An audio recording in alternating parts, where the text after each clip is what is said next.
Sur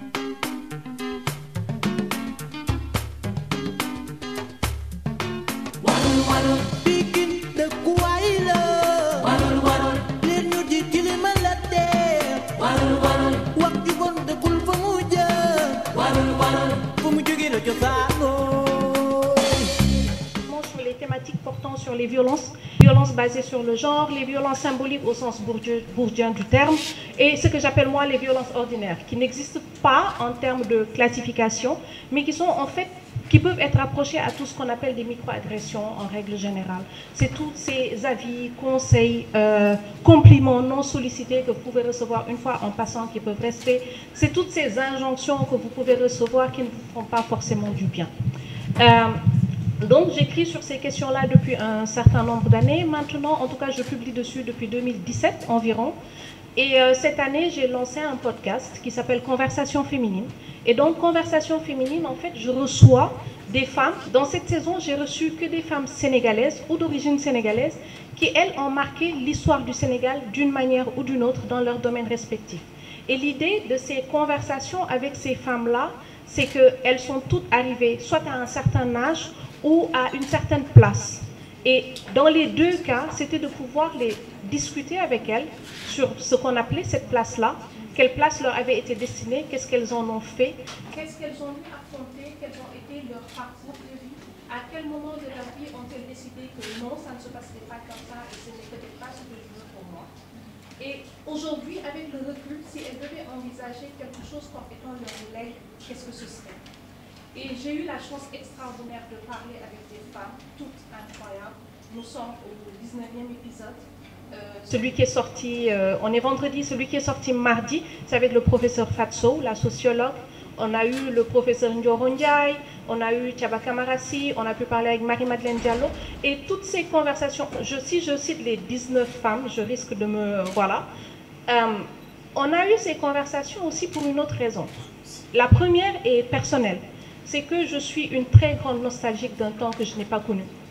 Je n'ai pas connu le Sénégal des indépendants, je crois que ça se voit, à moins que je sois Duncan MacLeod, ça se voit. Je n'ai pas connu le Sénégal des indépendants. Et parler à ces femmes permet de comprendre comment notre nation s'est forgée, quelle était sa destinée, quelles sont les décisions qui ont été prises à un certain moment. Et dans ces décisions-là, comment les femmes ont joué leur partition. Et ça m'amène au deuxième point, c'est que la voix des femmes, leurs paroles, leurs actes, sont pour la plupart, depuis un certain nombre d'années, invisibilisés, pour ne pas dire silenciés, de l'espace public. Aujourd'hui, nous avons besoin de pouvoir les réentendre. Et les réentendre dans ce modèle qui n'interroge pas leur position. Encore une fois, je ne critique pas, ni positivement, ni négativement, les choix qu'elles ont eu à faire. Parce qu'en tant que femmes, je considère qu'elles ont fait les meilleurs choix qu'elles pouvaient faire au moment où elles avaient à les faire. Et pour moi, c'est ça aussi, la sororité. C'est de ne pas dire à une autre femme, c'est comme ça que tu devais agir telle. Elle agit comme elle peut, au moment où elle peut. Et donc, je ne les questionne pas. Leur position, je ne les questionne pas. On peut être d'accord sur certaines choses avec elles, ne pas être d'accord, mais dans tous les cas, elles doivent le dire et on doit l'entendre. Et le troisième point, c'est que nous avons perdu quelque chose d'essentiel, je trouve. C'est cette transmission. Transmission d'une aînée à une cadette, transmission d'une mère à une fille, d'une tante à une nièce, d'une grand-mère à une petite fille.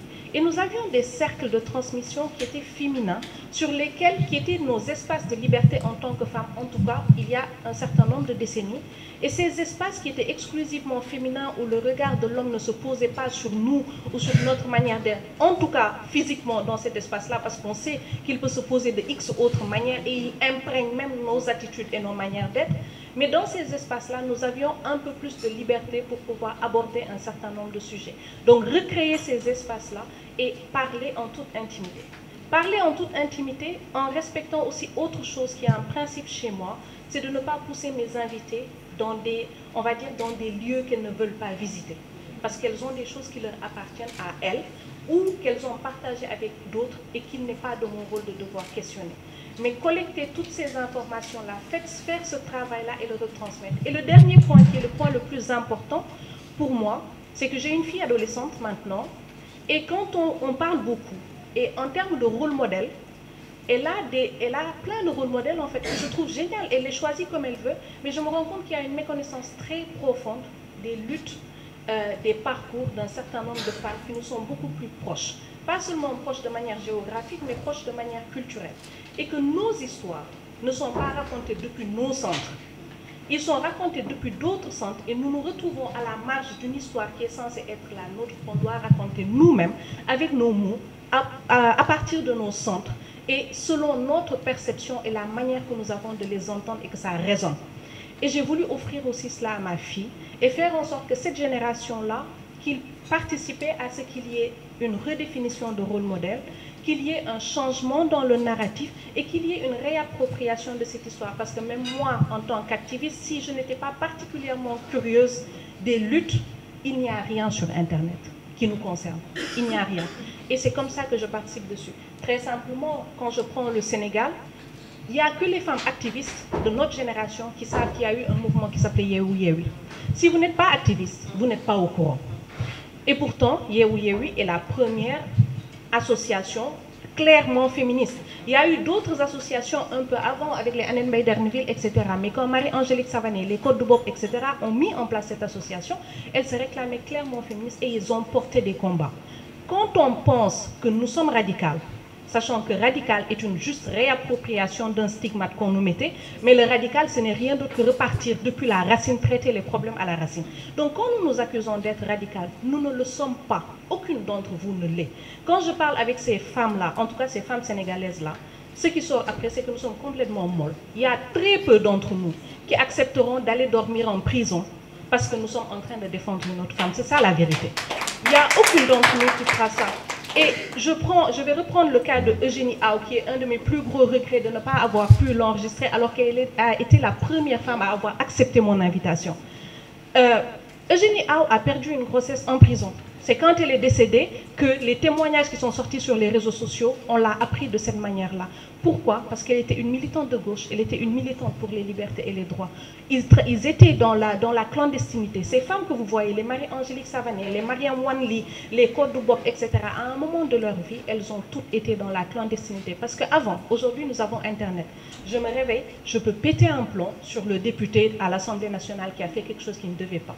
Avant, les femmes-là, on les mettait en prison parce qu'elles avaient imprimé des tracts où on a trouvé sur elles des tracts, des flyers.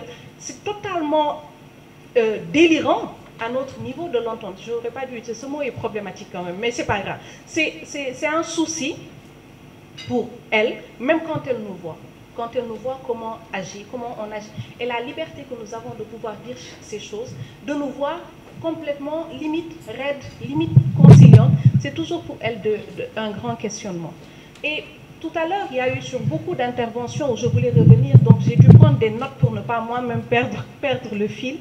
On a parlé de la méthode de pénétration des fois, de comment faire en sorte que ce que nous disons, ce que nous prônons, puisse être entendu à un certain niveau.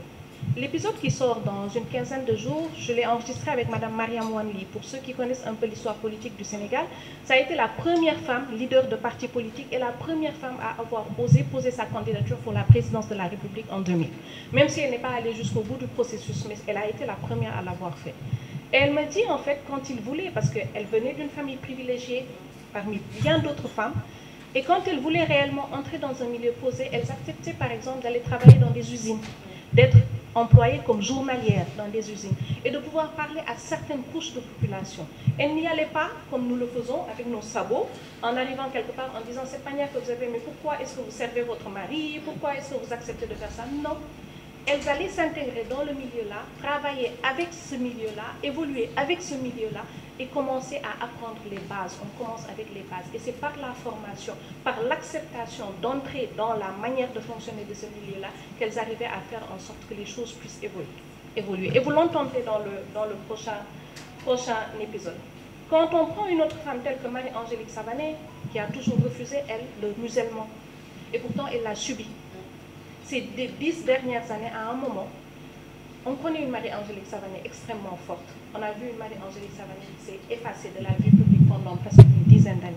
Parce qu'à un moment, les attaques répétitives, donc pour les activistes qui sont sur les réseaux sociaux, les attaques répétitives, les coups que vous recevez, le doxing que vous subissez, le slut-shaming qu'on subit sur les réseaux sociaux, ça nous atteint.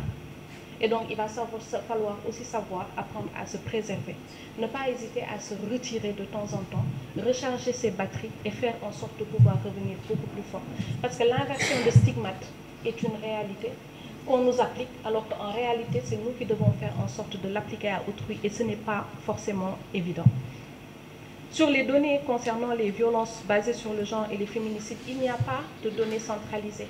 Le collectif des féministes du Sénégal fait un travail extraordinaire à ce propos, mais elles sont obligées de le faire avec leurs propres moyens et tous les jours de parcourir les journaux, de noter les féminicides qui ont eu lieu pour pouvoir espérer avoir une base.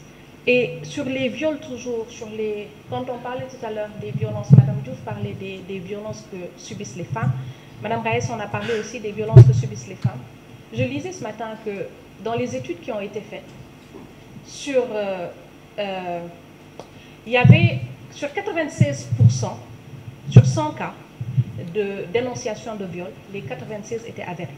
Et il restait les 4. Et sur les 96 étaient avérés, ce sont des femmes qui les avaient subis. Sur les 4 restants, il y en avait 3 qui avaient, eux, subi des viols, etc. Mais les 96% étaient exacts, c'était des viols. Et le reste, on a eu des doutes. Ça veut dire que ce n'est pas que le viol est avéré ou il n'est pas avéré, c'est qu'à un moment, la femme a dû retirer sa plainte pour X ou Y raison.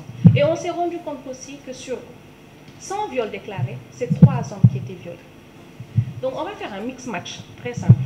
Très simple, les statisticiens vont me frapper, mais ce n'est pas grave, on va faire un mix match très simple. Alors, vous avez en tant qu'homme 3% de chances de plus de subir un viol que d'être accusé à tort de viol. Vous vous rendez compte? Donc que personne ne s'étonne. Que quand une femme se réveille et dit j'ai été violée, que nous toutes d'une seule voix, qu'on dise nous te croyons. Quand nous disons aux femmes que nous les croyons, ce n'est pas comme si on était dans la pièce où le viol a eu lieu. Parce que peut-être si nous étions toutes dans la pièce, le viol ne se serait pas passé ou n'aurait pas eu lieu de cette manière-là. Quand nous leur disons que nous les croyons, c'est que statistiquement, il y a 96% de chances, 97% de chances même qu'elles aient raison. Ça, c'est la première chose. On ne va pas aller s'accrocher sur les 3%. L'autre chose, c'est que oser le dire est extraordinaire.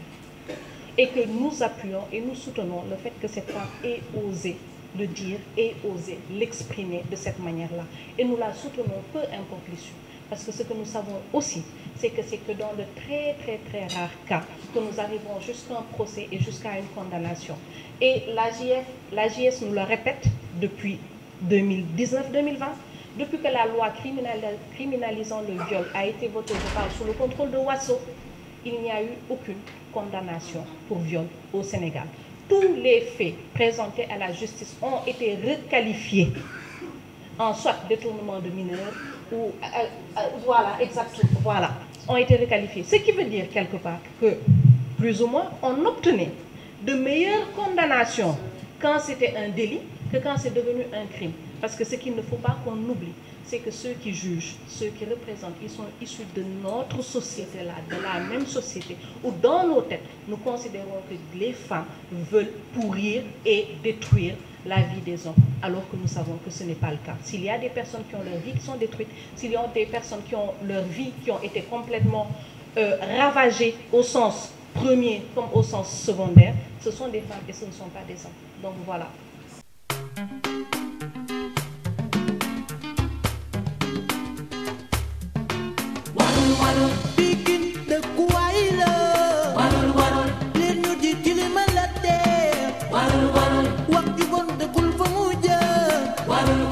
Fu mu jógee la cosaan